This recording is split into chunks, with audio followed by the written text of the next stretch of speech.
Saya Kecik Gampung Alui Mirah, Kecamatan Indramayu, Kabupaten Aceh Timur, atas nama pemerintahan Gampung dan masyarakat, kami menyampaikan terima kasih banyak kepada Bapak Bupati Aceh Timur, Iskandar Usman Al-Falaki, yang telah membangun jalan di Gampung Alui Mirah, tepatnya di Dusun Akoja.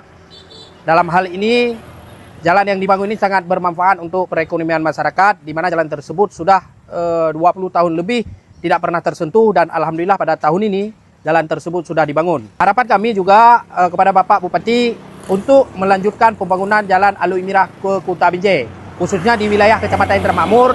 Itu merupakan jalan penghubung perekonomian masyarakat ke arah pusat pemerintahan Kabupaten Aceh Timur maupun ke jalan nasional, di mana di daerah kami ini masyarakatnya petani, jadi banyak hasil tani yang harus dikeluarkan. Dengan ada jalan yang sangat memadai, nantinya perekonomian masyarakat, baik harga barang itu akan stabil karena jalan itu bagus, dan harga jual barang pun dapat diterima dengan baik oleh masyarakat. Dari segi keuntungan, artinya pengeluaran hasil tani itu tidak memakan biaya yang sangat banyak. Dengan kondisi jalan saya ini memang masih sangat-sangat buruk dan belum tersentuh puluhan tahun lamanya secara keseluruhan pembangunan di Kecamatan Indramayu.